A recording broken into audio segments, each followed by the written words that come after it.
How about those Detroit Lions, the team that felt like this was their biggest hurdle they had to leap over to make the playoffs? I feel like they have a pretty good track to get there now. They pulled out the victory. I want to talk about their offense.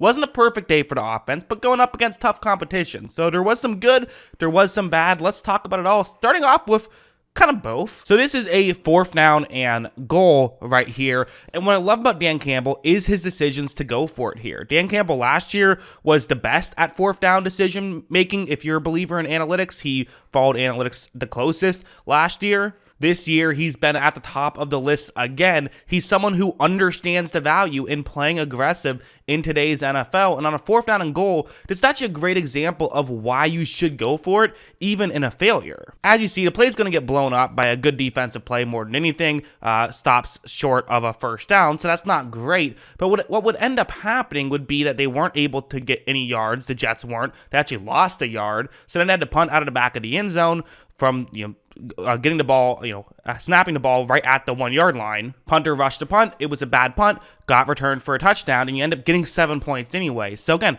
part of it is just being able to find stuff like that and take advantage that way. But now going over here, we should talk about kind of why things went wrong at times. Part of it was playing good defense, right? And that's why I kind of hesitate to say things went poorly because, you're playing the Jets. Jets are a good team.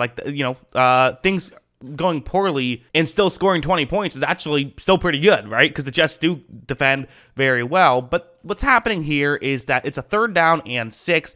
And the way that this concept is supposed to work for the Lions is they're trying to get the ball, throw the ball underneath. You have 2 receivers on the offense's right running deeper routes. And then it's going to be Kaif Raymond. That's the guy who they're going to throw to underneath. That's the way this play is designed to work. However, when this play begins, it was man coverage, and the Jets are all over it. Good defense. Again, kind of what the Jets do, right? They cover very well. So for Jared Goff, he's in a tough spot. To his credit, though, he does know he has a check down here. Goff is going to try and hit the check down, and it's an incomplete pass. It looked like it could have been close to a fumble there. It's ruled incomplete, so they do not get any more yards on that play. Don't lose anymore either. But on a 3rd down and 6, that stalls the drive and ends it. So a couple things like that. Like this one's another one of it's a zone coverage play. It's quarters coverage, but the safety is actually going to come in. Every now and then you see this where on quarters coverage, it's actually possible for a receiver to get further deep. You think that with all those people down the field that you'd actually be okay, but I've made this comparison before and I'll probably make it again.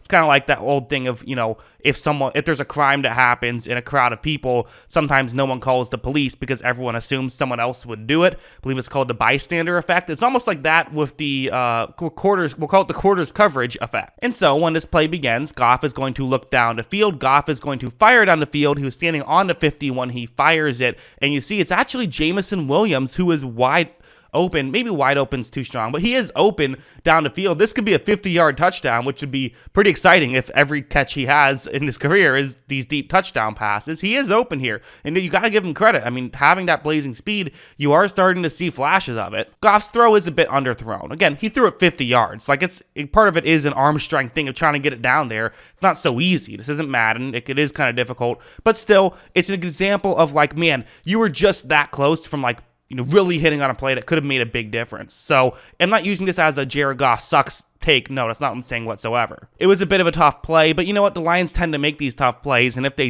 did, then maybe the outlook of the game is a little different. However, they still were able to make some clutch plays in this one, starting off with another 4th down situation. Something we're seeing teams do more and more is when you're in no man's land, just going for it. Like right here, 4th down and 3. It feels almost like a no-brainer right now that you should go for it because it would be a long field goal. But there was a time when this was a no-brainer, you should punt. So again, teams are starting to go for it more and more, and especially teams that are coached by Dan Campbell. The actual play itself, it's a man coverage play, and it's kind of just essentially a pick play. That's what's happening here. Watch how Goff takes a snap, and you see what's happening here, right? You see how you have a window for Goff to make this throw, but notice Goff, and notice something that he's doing. You see what position is he in, right? He's in the throwing motion. The ball is already leaving his hand. And then watch how they execute. Watch how they are able to pick up a nice little play right there and pick up the 1st down on that one, which is, definitely a big play, as that is a 4th down situation, and getting to move the ball into field goal range certainly helps, especially in this game where, every point mattered in it. Now, again, even later on, there were some, again, they just looked a little off at times. The Lions usually, one of the things that I'm so impressed with the Lions is, and it's probably just a coaching thing, is how often they just look in sync. However, on this one, as you see, Jared Goff and it's going to be DeAndre Swift just aren't entirely on the same page right there. Not sure if it would have gone for the first down anyways. Could have been intercepted, though, had things gone particularly poorly. So, bit of a, want to get on the same page there type of situation. They were not, but again, there were some hiccups. I don't think there's any denying that. Part of it, I really did think, though, that the main reason why they got stopped as much as they did, because, again, yes, 20 points. 7 of it was on special teams, though, so only 13 points. But a big part of it is you're playing a good defense. But now let's talk about the lone touchdown of this game. It's man coverage, and I think this is actually just a blown coverage, where I'm going to highlight one New York Jets player in particular. Again, 4th and inches right here. So for the Jets, if you get a stop here, it's not technically over just yet, but it's over. I mean, the reality is you're running the ball out and giving the Lions the ball with like 10 seconds left. It's over. Watch how Goff takes the snap, and you're going to see that, okay, for a New York Jet player,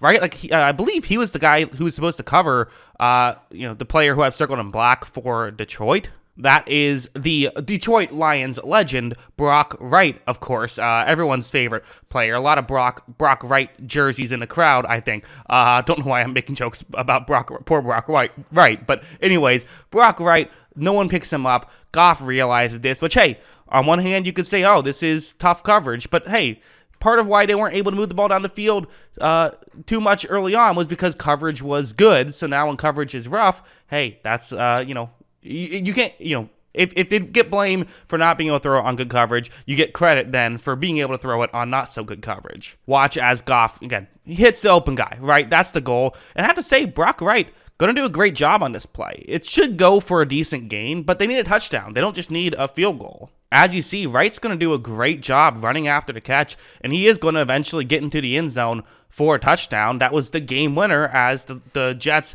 just ran out of time at the end there. So really good stuff from the Lions. The Lions are continuing to be one of the more fun teams in the NFL to watch. The Lions are going to make the playoffs. I really think it's going to happen. I'd be surprised at this point if they do not make the playoffs. I'm fully expecting it to happen, but that's what I think. What do you guys think? Let me know in the comments below.